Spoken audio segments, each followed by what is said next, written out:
બાવળા તાલુકાના બગોદરા ખાતે મંગલ મંદિર માનવ સેવા પરિવાર દ્વારા પ્રભુજીનું પરિવાર સાથે મિલન કરાવ્યું।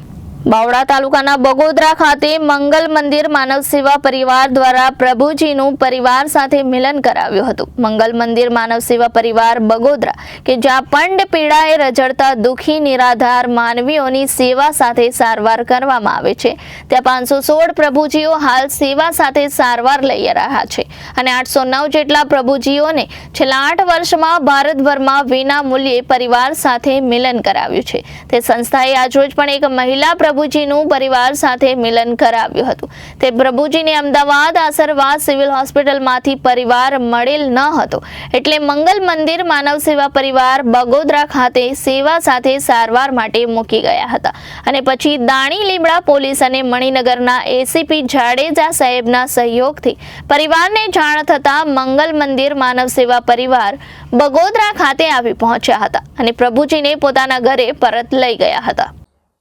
મારું નામ દિનેશભાઈ લાઠિયા, મંગલ મંદિર માનવ સેવા પરિવાર બગોદરા ખાતે આજે રસ્તે રજળતા દુઃખી નિરાધાર જ્યારે બિનવાર્ષિક લોકો જ્યારે રોડ ઉપર તળપી રહ્યા હોય, ઠંડીનો માહોલ હોય, તાપનો માહોલ હોય, વરસાદિક માહોલ હોય, જ્યારે રોડ ઉપર ભટકતા હોય છે, જ્યારે અલગ અલગ વિસ્તારની માલપતિ કે આવા જ્યારે દુઃખી લોકો હોય તે આ મંગલ મંદિર માનવ સેવા પરિવારમાં આશરા માટે આવે છે।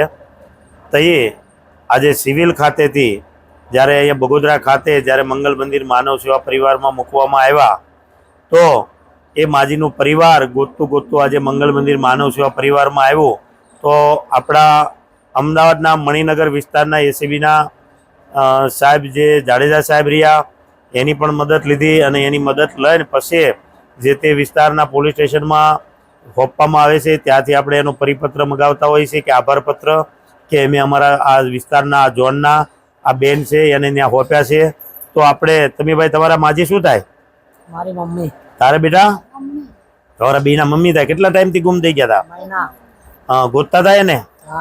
તો હું એવો સંદેશ લોકોને દેવા માંગુ છું કે જ્યારે આવા કોઈ પણના લોકો જ્યારે રોડ ઉપર રખડી ગયા હોય અને પરિવાર ગોતતું હોય તો અમારા મંગલ મંદિર માનવ સેવા પરિવારનો મોબાઈલ નંબર છે 9980 95 159।